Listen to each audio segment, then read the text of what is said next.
Quantos querem ouvir o Senhor falar nessa noite? Amém, irmãos? Amém? Levanta a sua mão assim. Senhor, nós estamos aqui por Tua causa, Senhor.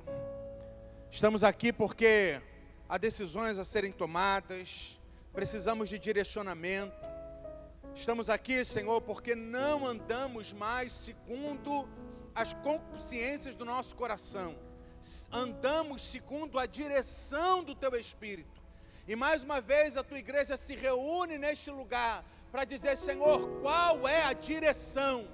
Para onde devemos ir? Como devemos ir? Estamos inteiramente submissos à Tua voz, Senhor. Fala de forma extraordinária. Fala de forma extraordinária no nosso meio, Senhor. Que a Tua voz seja ouvida, que cada um saia daqui nessa noite convicto de que ouviu a Tua voz nesse lugar. E que a Ti, Senhor, seja dada, somente a Ti, seja dada toda a honra e toda a glória. Em nome de Jesus, amém e amém. Amém, irmãos? Queria convidá-los a abrir suas Bíblias em Atos dos Apóstolos, capítulo de número 7. Nós estamos no ano da...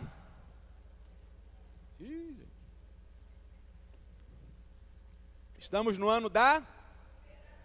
superação.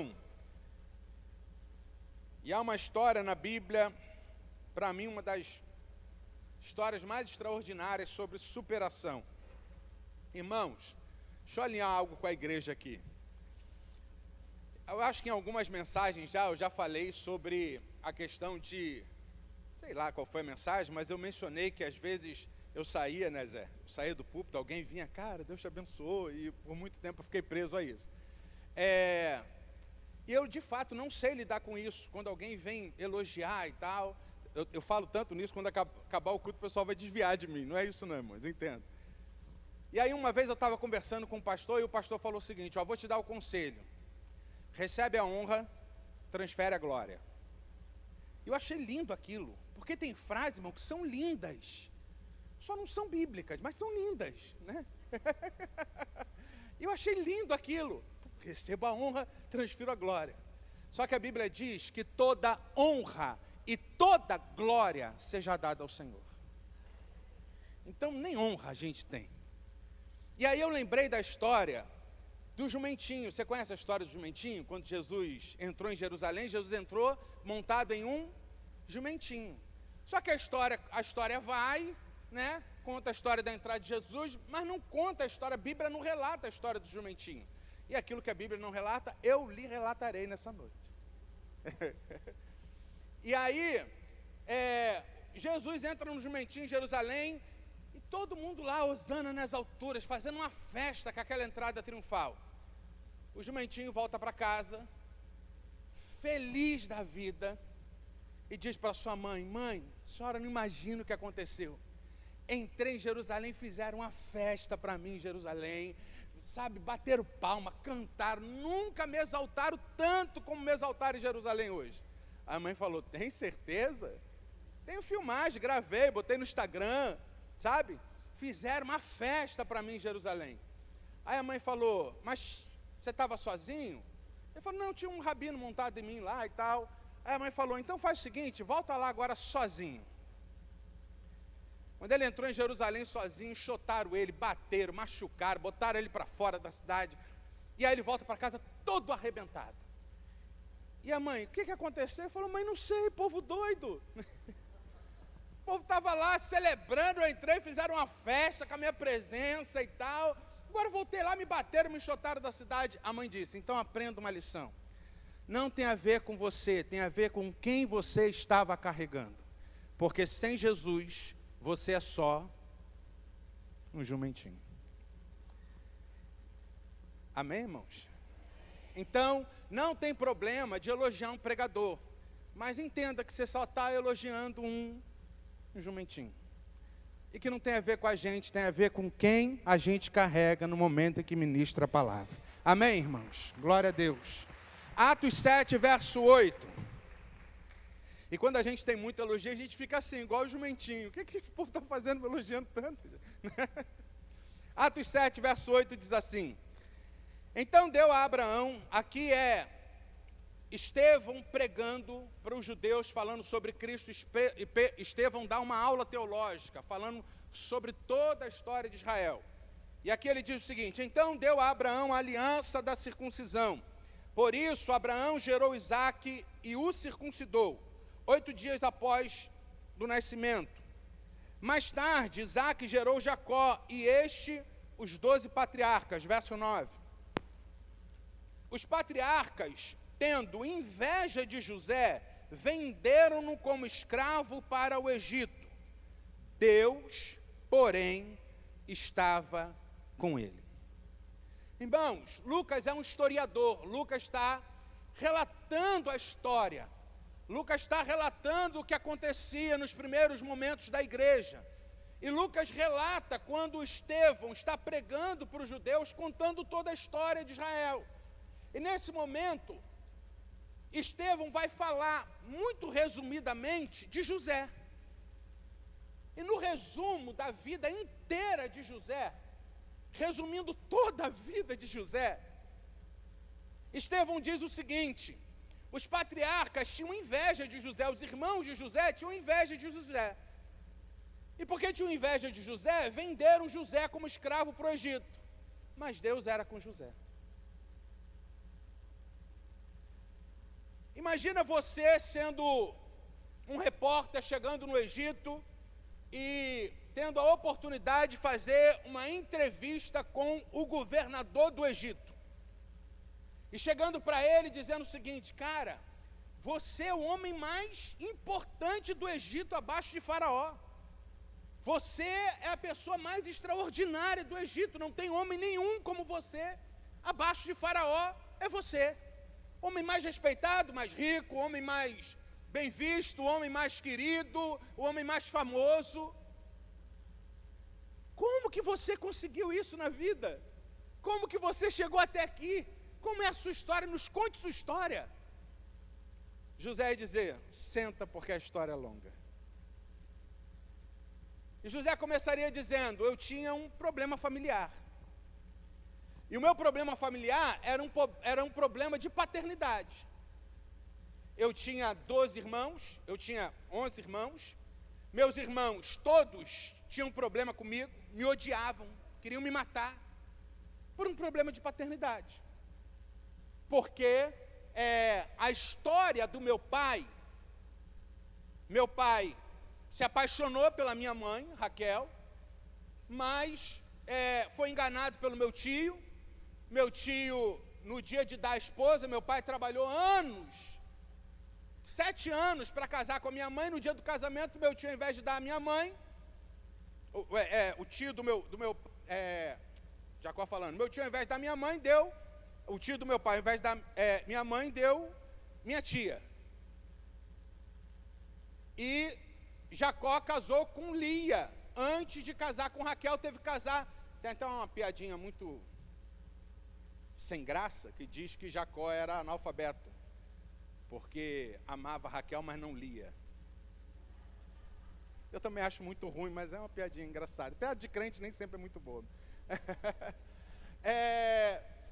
E aí ele tem que trabalhar mais 7 anos para casar com Raquel. Jacó tem esses 11 filhos. Jacó tem muitos filhos, porém, nenhum filho com Raquel, porque Raquel era estéril. Então, Jacó teve filho com outras esposas, Jacó teve filho com as suas escravas, mas não teve filho com Raquel, a mulher do seu coração, a mulher do seu amor, a mulher que ele de fato amava. Por um milagre extraordinário, nasce José. Então, José é o primogênito do coração de Jacó, porque José, de fato, é o primeiro filho da mulher que ele amava. Por isso, a Bíblia diz que Jacó amava mais a José do que todos os seus irmãos. Então, naquela casa havia briga entre irmãos, ódio entre irmãos, inveja entre irmãos, problemas relacionais seríssimos entre irmãos. Por quê? Porque um pai amava mais a um filho do que o outro, do que os outros. Então havia naquela casa um problema de paternidade. Abrindo um parênteses, irmãos, Em fevereiro a gente vai ter mais um impacto corajoso aqui na igreja, mais uma vez a nossa imersão, que a gente fala sobre essas questões de paternidade, e você está convidado a participar.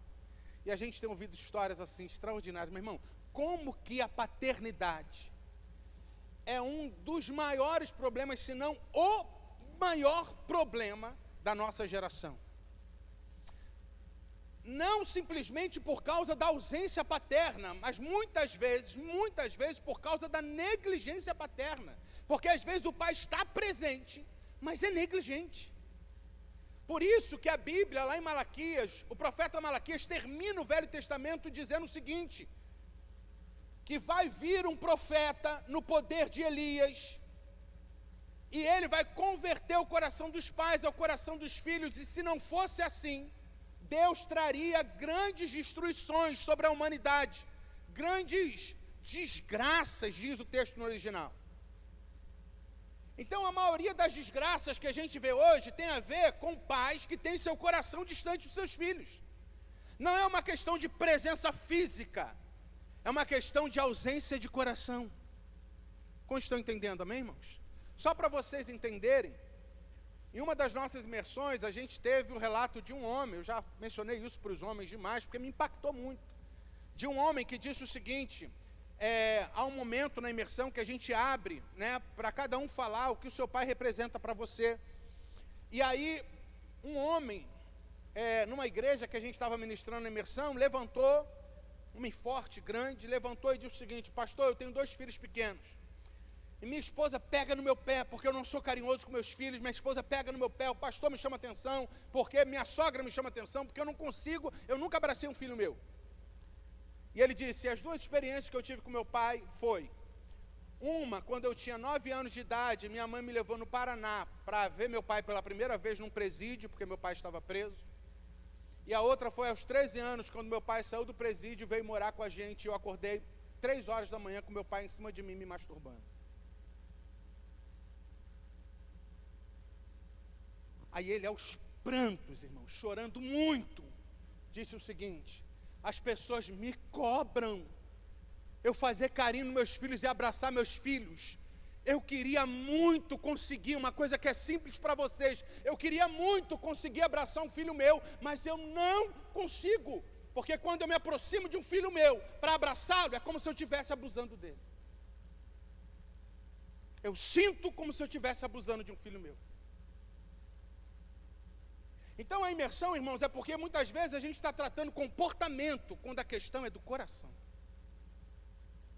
Não é uma questão comportamental, é mais profundo que isso.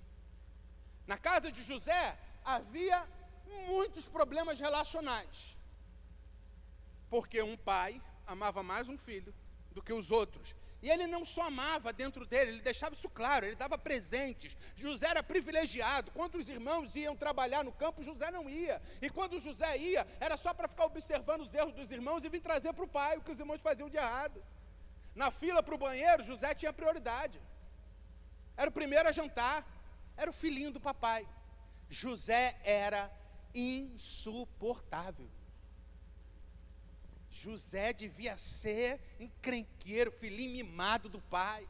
Então imagina aquele governador dizendo: a minha história começa com problemas familiares entre eu e meus irmãos, por causa de uma forma inadequada do meu pai lidar com a gente. Eu não soube lidar com a predileção do meu pai, meus irmãos não souberam lidar com isso, e nós nos odiávamos. Até que um dia Deus me deu um sonho. E Deus me disse que, e no sonho Deus mostrava sol, lua e as estrelas se dobrando diante de mim, fechos se prostrando diante de mim. E aí eu entendi que Deus estava falando que meu pai e meus irmãos um dia iam se inclinar e se dobrar diante de mim. E eu vivi em guerra com meus irmãos. O que eu fiz? Primeira oportunidade que eu tive, contei-lhe o sonho e disse para eles: ó, a gente vive numa guerra, vocês me odeiam, não gostam de mim, mas Deus me deu um sonho. Me parece, pelo sonho, que Deus está do meu lado. Porque no sonho Deus mostrava eu, o único da família que estava em pé, e vocês tudo me adorando assim, ajoelhado em volta de mim. José era o tipo daquele crente menino que vai para Instagram e Facebook para ficar jogando piadinha para o outro, dizendo, se Deus é por nós, quem será contra nós? Agindo Deus, quem impedirá? Deus é comigo. Uma vez eu estava dando uma bronca numa... Meu irmão, a gente não se conhece, a gente se supõe. Tem homem que diz o seguinte, não, meu irmão, se fizer comigo eu mato. Não mata nem uma mosca quando acontece. O outro diz, não mata nem uma mosca, mas é um cara iracundo, e quando acontece alguma coisa ele explode. A gente não se conhece, a gente se supõe. Uma vez eu estava conversando com uma irmã, era a irmã mais problemática da igreja. Diaconisa. Era uma irmã fofoqueira, maledicente, dava problema, tinha problema relacional com todo mundo na igreja. Aí um dia eu chamei ela para conversar e falei, minha irmã, a irmã sabe que é uma pecadora?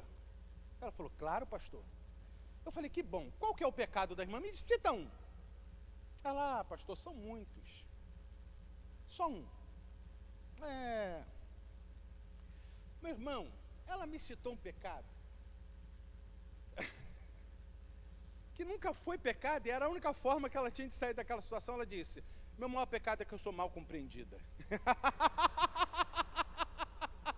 Eu falei, não tenho coragem, eu não acredito que ela falou isso, não tenho coragem de falar uma coisa dela. Eu falei, não, minha irmã, a irmã, e eu vou falar com todo o amor no coração, era uma irmã que a gente já caminhava junto há 15 anos, eu tinha intimidade com a família, com ela. Eu falei, minha irmã, eu vou falar com todo o amor do mundo, a irmã é fofoqueira. Maledicente, a irmã dá problema, tem problema relacional com todo mundo na igreja. Mas sabe o que é isso? Isso é falta de Deus, é falta de vida com Deus. Ela olhou para mim e falou assim, pastor, Deus conhece o meu coração. E eu disse para ela, você dorme em paz com isso? Você consegue conviver com essa informação? Minha irmã, era para você estar querendo fugir de Deus, é isso que Davi diz. No Salmo 139, Davi sabe que Deus é santo, Davi sabe que ele é pecador. Então Davi diz, ele me sonda e me conhece o meu deitar, meu levantar, a palavra não saiu à minha boca, e ele já sabe. Eu consigo enganar pastor, irmão, esposo, filho, mas eu não consigo enganar o Senhor, porque ele sabe o que está dentro.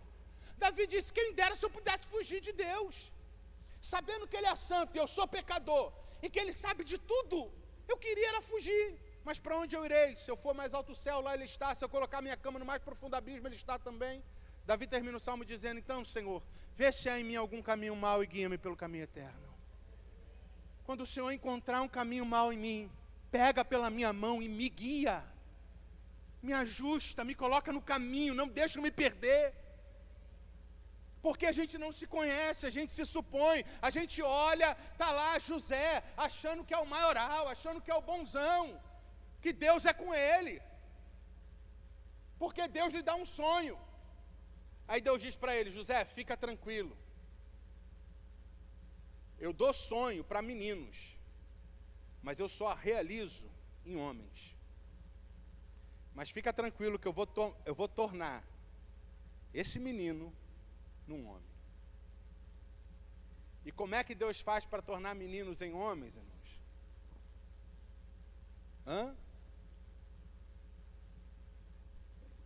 Pancada, irmão.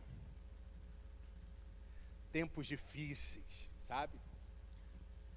Eu falo para todo mundo, eu não tive um pai para me ensinar a ser um homem de caráter. Eu aprendi a ser um homem de caráter com a minha esposa. Aí quando eu falo isso, todo mundo, que lindo. Na pancada, irmãos. Confrontando, sabe? Não é assim e tal. Enfim, pensei em falar algo aqui, mas eu acho que melhor não. Enfim, Deus então olha para José e diz, vamos começar a brincadeira. E aí José, governador do Egito, está contando. Um dia os irmãos saem para o trabalho, José vai lá, vê os irmãos trabalhando, o pai diz, vai lá José vai lá. E os irmãos dizem, a gente não aguenta mais. Não dá para conviver com esse menino não, vamos fazer alguma coisa. Vamos matar ele? Primeira coisa que vem na cabeça assim, melhor te matar, o que vocês dizem? Vamos matar? Aí todo mundo, eu acho uma boa ideia. Matar resolveria um monte de problema nosso. Vamos matar. E você, o que você acha? Acho razoável. Né? Pelo que ele é, eu acho razoável a gente acabar com a vida dele. Aí chega em Rubem diz, não, melhor não, tal, não vamos fazer isso não, vamos colocar ele dentro de uma cisterna, largar ele para ir, está de bom tamanho. Estava vindo uma caravana, não, vamos vender ele como escravo. José é vendido pelos seus irmãos como um escravo, como alguém de nenhum valor. Como alguém que não tem, sabe, não tem valor algum. Vende por qualquer coisa, a gente quer se livrar desse problema. A gente quer se livrar dessa pessoa. Meu irmão, deixa eu te falar uma coisa, quais são os seus problemas relacionais? Você tem problema de família? Você tem problema no casamento? Você tem problema com sogra? Cunhado?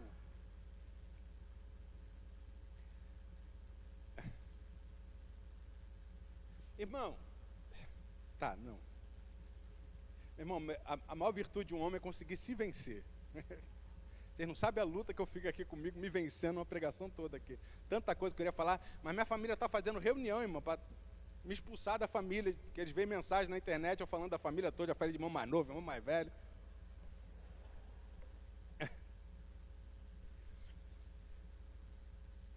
Enfim, José é vendido como escravo. José vai parar no Egito. Mas olha o que diz a Bíblia Sagrada. Coloca aí o texto para mim. Gênesis 39, a partir do verso 1. José acabou de ser vendido aos 17 anos de idade como um escravo pelos seus irmãos. E olha o que diz o texto. José havia sido levado para o Egito, quando passa a caravana e compra José como escravo. José havia sido levado para o Egito, onde o egípcio Potifar, oficial do faraó e capitão da guarda, comprou-o dos ismaelitas que o tinha levado para lá. Verso 2. O Senhor estava com José, de modo que ele foi um homem próspero na casa do seu senhor egípcio. Verso 3. Este percebeu que o Senhor estava com José. Meu irmão, deixa eu te falar uma coisa. Quando Deus é contigo, as pessoas percebem. Fica nítido. Da mesma forma fica claro quando você está só você mesmo. A gente vê logo que não tem nada a ver com Deus, é só você. Este percebeu que o Senhor estava com José e que o fazia prosperar em tudo que ele realizava. Verso 4. O Senhor de José se agradou dele e José lhe serviu. Potifar o encarregou da sua casa e lhe confiou todas as suas posses. Verso 5. Desde que o encarregou da sua casa e de todos os seus bens, o Senhor abençoou a casa do egípcio por causa de José. A bênção do Senhor estava sobre tudo que Potifar possuía, tanto em casa como no campo. Meu irmão, José foi vendido como um Zé Ninguém, como um escravo. José foi vendido como nada. José foi comprado por um oficial de Faraó. Mas a Bíblia diz que quando José entrou na casa desse homem, o cenário mudou. Quando José entrou na casa desse homem, mudou o ambiente. Porque Deus era com José. José não é um empresário, irmãos. José não é um empreendedor, José é um escravo. Mas a Bíblia diz que ele era próspero. José era um escravo próspero. Por causa das suas grandes habilidades? Por causa da sua competência? Não, porque o Senhor era com ele. José ficou nessa casa. Meu irmão, o egípcio quando percebeu e falou, rapaz, Deus é com ele. Se ele bota a mão ali, se ele bota a mão na vitrola, a vitrola conserta. Se ele bota a mão na geladeira, a geladeira enche. Vão dar mais espaço. Meu irmão, às vezes tudo que Deus quer é mais espaço. Quem está entendendo, amém? Às vezes tudo que Deus quer é que você abra mais portas, para que Deus possa agir em lugares que você quer controlar. Quem está entendendo, amém, irmãos? A Bíblia diz então que Potifar colocou José como o comandante da casa, maioral da casa. Tudo estava sobre o governo de José, menos a esposa. Só que a Bíblia diz que José era um jovem bonito, sabe? Cadê o Gui? Gui tá aí, Zé? Cadê o Gui? Gui tá aí? Ah, o Gui. Tipo o Gui assim, imagina o José, bonitão. Sabe? Jovem bonito. A esposa de Potifar se apaixonou por José. E queria, porque queria que José se deitasse com ela. Se deita comigo, se deita comigo, se deita comigo. José, não, sai daqui. Não.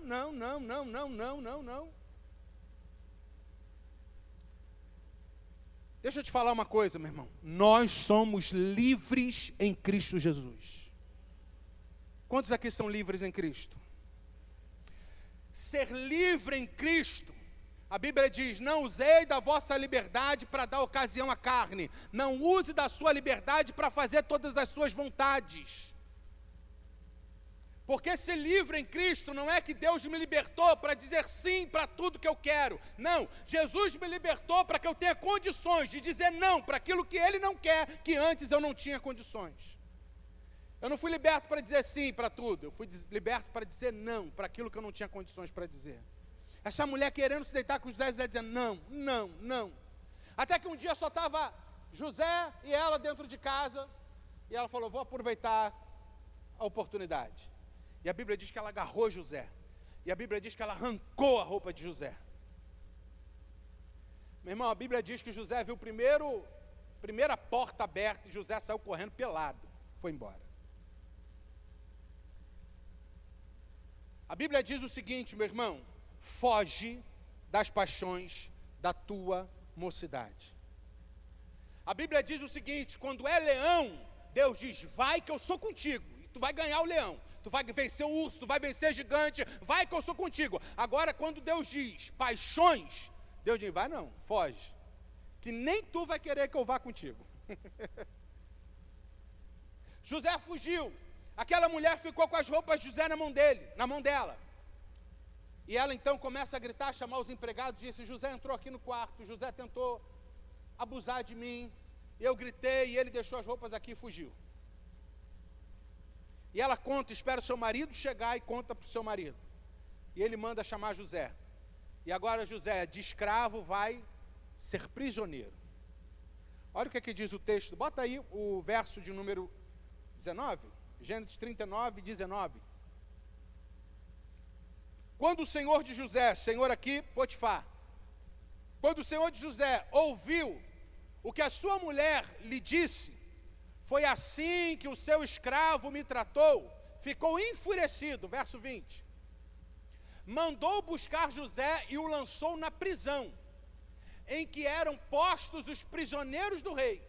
Enquanto José esteve na prisão, verso 21, o Senhor estava com ele e o tratou com amor leal, fazendo que o carcereiro se agradasse de José, verso 22. Por isso, o carcereiro encarregou José de todos que estavam na prisão, e José se tornou responsável por tudo o que lá sucedia. Meu irmão, sabe o que é isso aqui? Isso aqui é igreja, irmão. Igreja tem uns desavisados aí, uns problemáticos, uns que dão dor de cabeça. Aí quando aparece um que a gente vê o Senhor nele, a gente bota para fazer tudo. Ajuda nisso, ajuda naquilo outro. José era assim. Potifar viu Deus na vida de José, botou José para fazer tudo.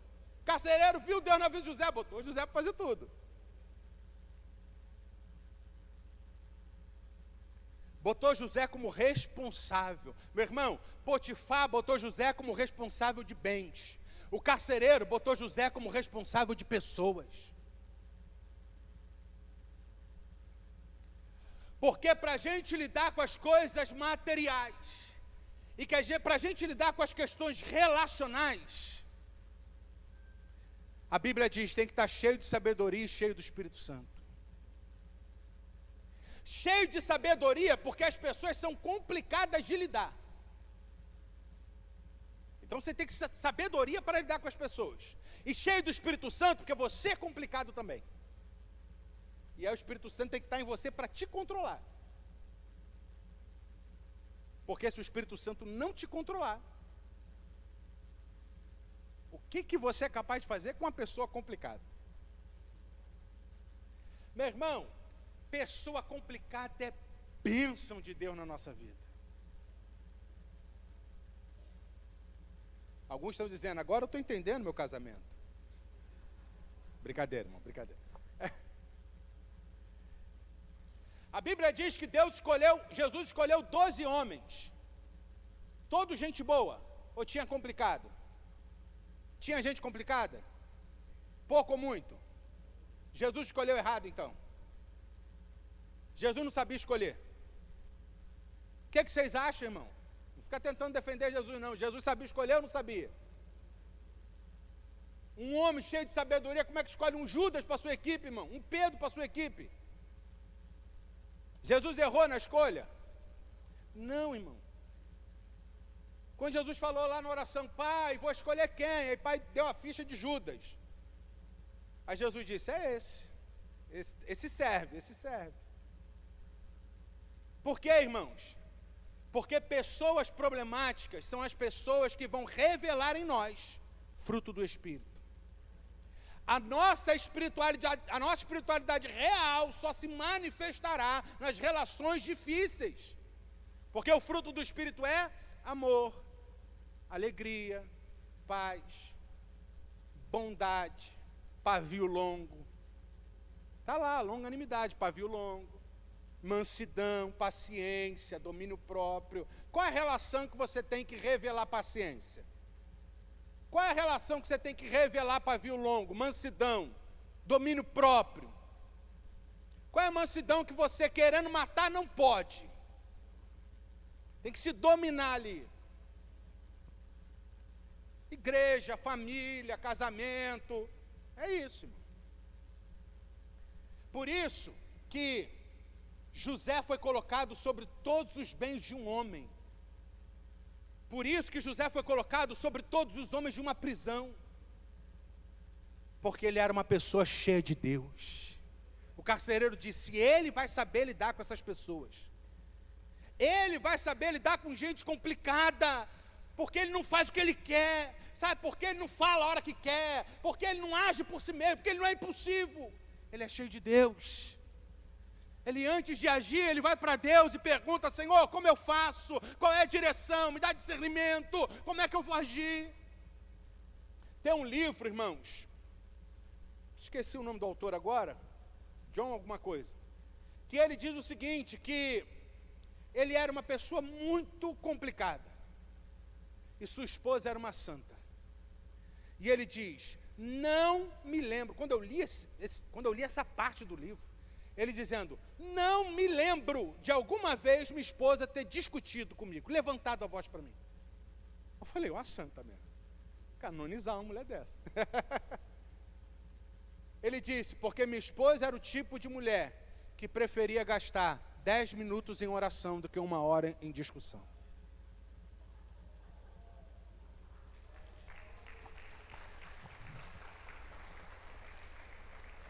Só os homens glorificaram, aleluia, glória. Pastor Jaime, só os homens que...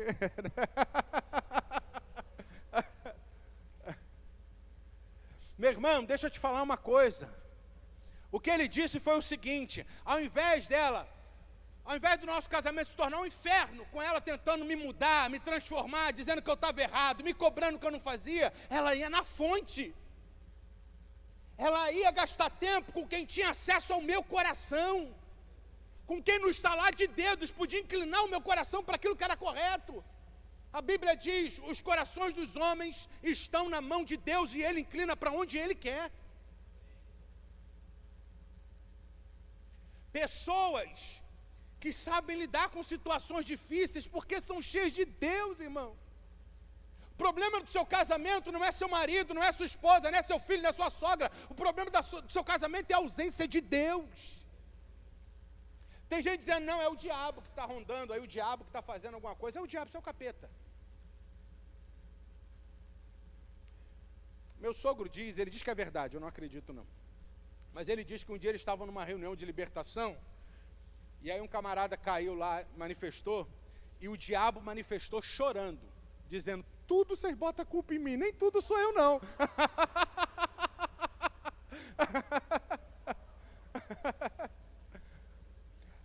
diz, irmãos, que o problema da gente é que o diabo está presente, está atuando. Meu irmão, o nosso problema não é presença do capeta, o nosso problema é ausência do Espírito.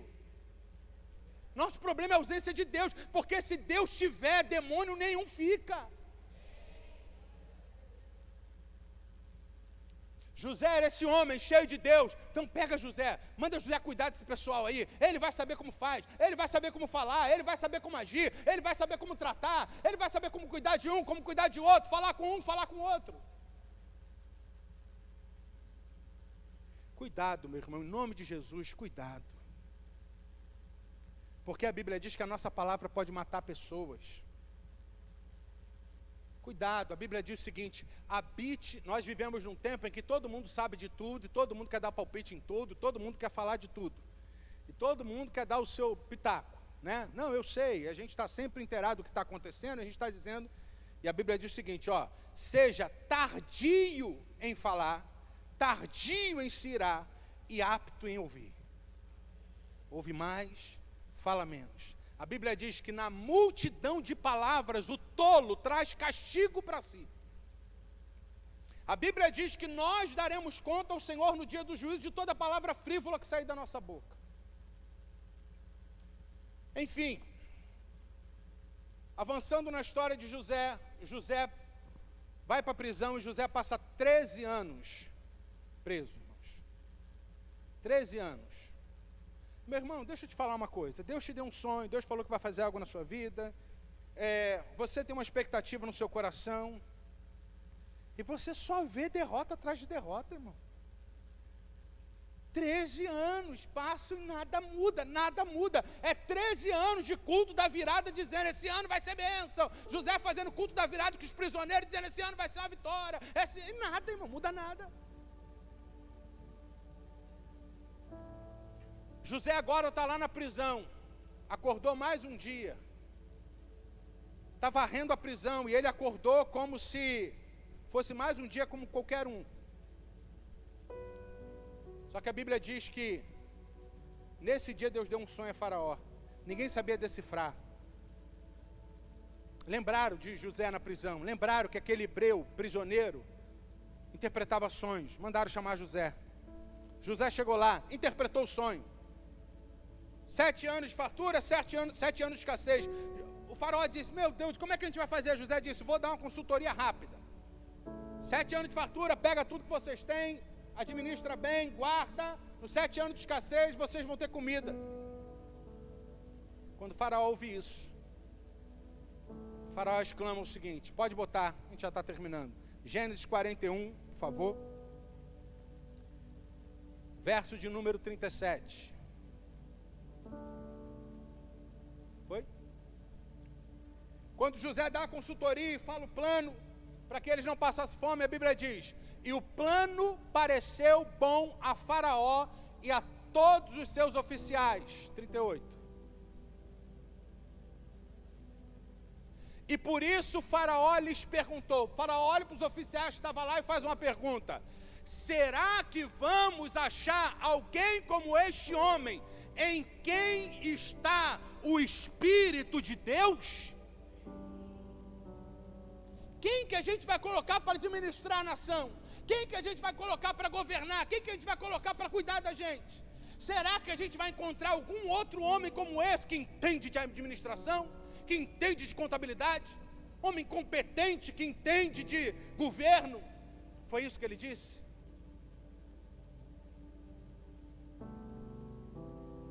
É um prisioneiro, saiu da prisão agora, não conheço, chegou aqui com roupa de presidiário, mas eu conheço o reino, conheço as pessoas, eu acho difícil a gente achar alguém como esse homem, em qual encontramos uma porção do Espírito de Deus. O que fez de José e de escravo, prisioneiro, a governador da maior potência, da nação mais potente da sua época? sua habilidade, sua competência, seu diploma, sua riqueza, seus contatos, seu network. Não, irmãos. O que fez de José sair de escravo, preso. José sai da prisão com roupa de presidiário. Ele dorme com roupa de presidiário e acorda com roupa de governador. Por quê, irmãos? Porque em todas as suas tribulações, Deus era com ele, e em todas as suas tribulações, ele permaneceu com Deus.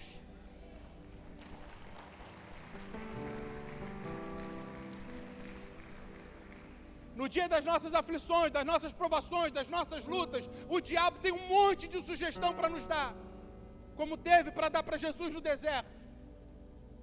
Você vai ficar aí parado, age, faz alguma coisa. Vai lá, rouba, vai lá, dá um jeitinho, vai lá, faz assim, larga essa mulher, larga essa família, vai construir outra, vai ser melhor para você. O diabo tem um monte de sugestão para te dar. Mas Deus está dizendo para você, permanece comigo. Permanece em mim. O que salvou José, o que fez José viver uma história de superação extraordinária, não foi sua habilidade, foi sua espiritualidade. Não foi o quanto ele tinha de conhecimento das coisas desse mundo, mas o quanto ele tinha de relacionamento com Deus. Meu irmão, então eu quero te perguntar nessa noite, como está o seu relacionamento com Deus? Como está a sua vida com o Senhor? Como está a sua vida de devocional, sua vida de oração, sua vida de culto? Quantos cultos você vai por mês na igreja? Eu nem sei quem é o irmão, mas chegou um irmão novo na igreja. Alguém me falou, bota o nome dele lá no Clube da Luta. Eu amo esses irmãos, pastor Jair. Alguém me ligando falando que já acabou meu tempo. O irmão estava lá no Clube da Luta assim, gente, era sexta-feira. O irmão estava lá no grupo do Clube da Luta falando assim, gente, só tem culto domingo? Tem culto hoje? A igreja tem um culto hoje, sexta-feira? Aí eu botei lá, não, hoje não tem culto. Ele falou, tem amanhã então? Amanhã é dos jovens, é a arena. Então eu vou na arena, posso ir na arena? Pode, irmão, vai na arena. Ele veio com a família dele na arena, irmão. Sabe, gente com sede de Deus, gente quer buscar Deus, gente quer ser preenchido por Deus, gente quer ser cheio de Deus. Meu irmão, você vai viver um ano de superação, não por causa das suas habilidades, mas porque o Senhor está contigo. E a única coisa que Ele diz é o seguinte, para você viver um extraordinário, não sai da minha presença. Não sai daqui, continua aqui. Nós vivemos coisas complicadíssimas hoje, porque Adão saiu de lá. Porque todo dia Deus vinha para o momento da comunhão e encontrava com Adão, até que um dia Deus veio para o mesmo lugar da comunhão. Deus não faltou, Deus estava presente, mas Adão não estava mais lá. E Deus saiu pelo jardim dizendo, Adão, cadê você? Adão, cadê você? Deus sabia que Adão estava escondido igual um bobo atrás de uma árvore. Mas o que Deus estava querendo era que Adão entendesse, você saiu do seu lugar, Adão. E deixa eu te dizer uma coisa, Adão, sair do seu lugar tem consequências terríveis. Talvez você está vivendo, Adão, um monte de complicação na sua vida, porque você saiu do lugar da comunhão com Deus. Porque você saiu do lugar da intimidade, do lugar do relacionamento, e Deus está falando para você hoje, volta para a intimidade, volta para o quarto secreto, sabe, volta para aquela vida viva em Deus, que você quer falar de Jesus para todo mundo, que você quer se consagrar, que você quer jejuar, que você quer orar, que você quer estar no culto, você é o primeiro a chegar, o último a sair, você quer trabalhar para Deus, volta. Ah não, pastor, não sou mais assim, porque não sei. Meu irmão, para de dar desculpa, chega. Senão você está fadado até um ano de 2025, igual de 2024, igual 2023, chega, dá um basta, ano de superação, volta para Deus, volta a andar com Deus, volta para a intimidade, volta para o lugar do secreto. Porque quando chegar a final de 2025, e a gente tiver todo mundo aqui festejando, celebrando, e você for contar o seu testemunho, e você for dizer, esse ano foi extraordinário, muita coisa aconteceu, eu mudei, minha família mudou, minha empresa mudou, muita coisa extraordinária aconteceu. E alguém vai perguntar: como aconteceu isso tudo? Como que você saiu de um ano de 2024, sabe, ruim, e agora está terminando 2025 abençoado? Você vai dizer: o Senhor foi comigo. Vamos ficar de pé, irmãos?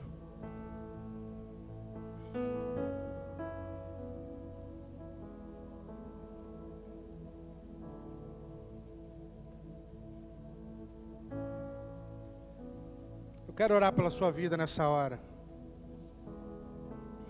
Eu quero orar com você nessa hora.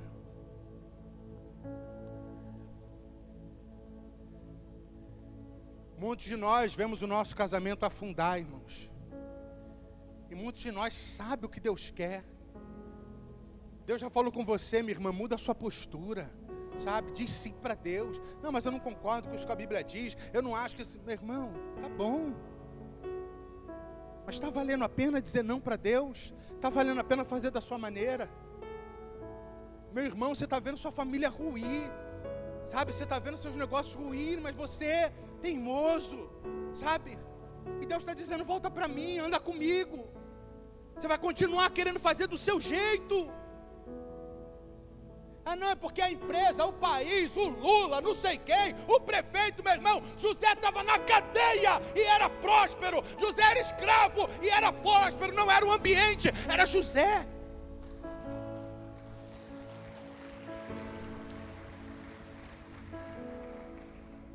José chegava, o ambiente mudava, irmãos. Porque quando José entrava, Deus entrava com ele. Feche seus olhos. Durante essa canção, meu irmão, que você possa responder aquilo que o Senhor te desafiou nessa noite, que só você sabe o que é.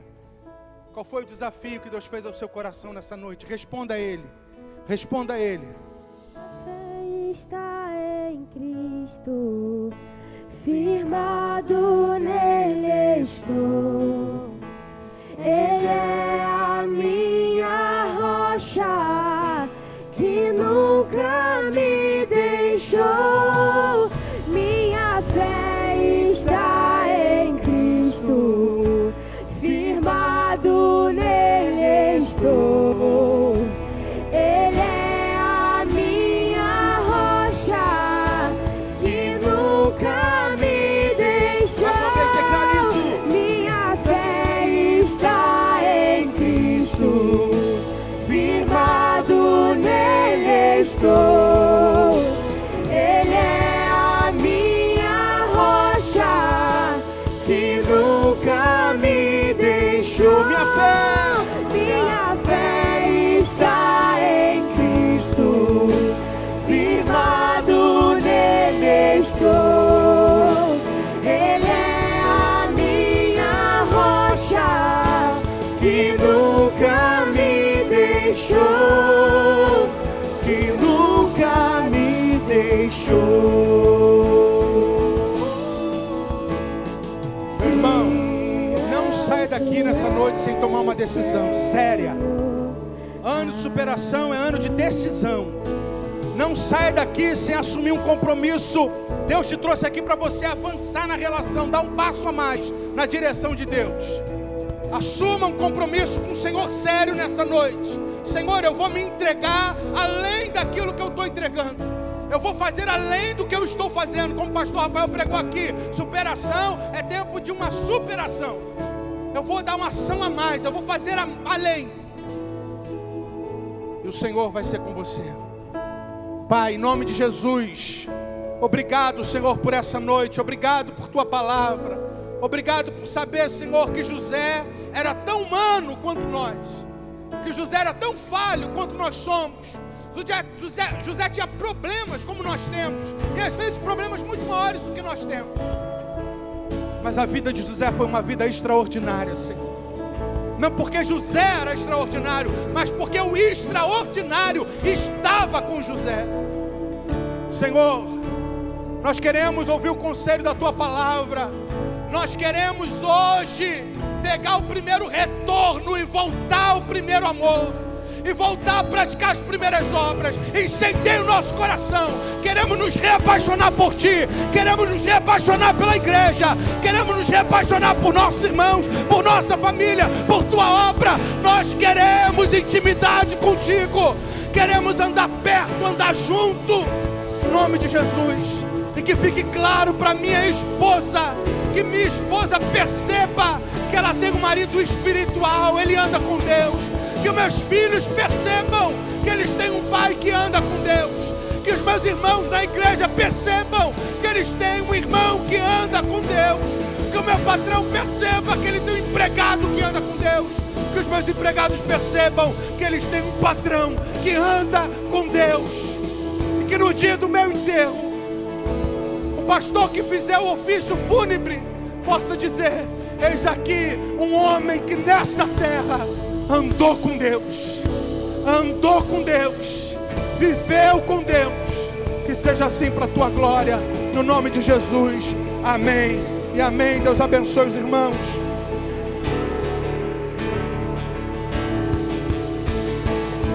Fiel Tu és, Senhor, a mim. Fiel Tu és, Senhor, a mim. Do nascer do sol ao anoitecer, eu Te louvarei. Fiel Tu és, Senhor, a mim. Aleluia. Que esse seja o nosso melhor título, amém? Ser alguém que andou com Deus.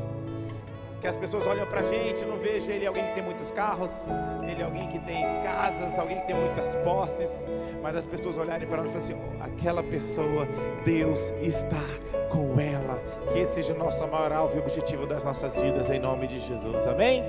Antes de encerrar o nosso culto, queria fazer uns anúncios rápidos aqui. Vem pra cá, meu assistente. Ótimo. O nosso ministério de louvor, salve de palmas para ele, gente. Sara Recreio Music. Sara Recreio Music é um pessoal parecido com José, cheio de sonhos, cheio de projetos. E eles estão gravaram músicas, estão em fase de produção, colocar todas as plataformas musicais. E isso é caro, isso demanda vários custos. E nós precisamos, e eles bolaram um jeito de coletar recursos, vendendo essas camisetas incríveis aqui do nosso Ministério de Louvor. Se você quiser ficar bonito, igual a Nicole, igual a Arielle, como elas estão hoje, olha lá.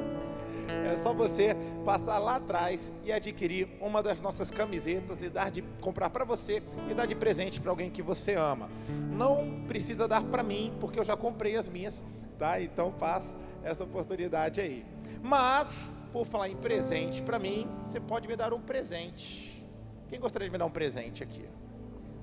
Amém. Algumas pessoas, que bom. A forma de você me presentear, meu aniversário é quinta-feira, gente. Quinta agora eu vou fazer aniversário.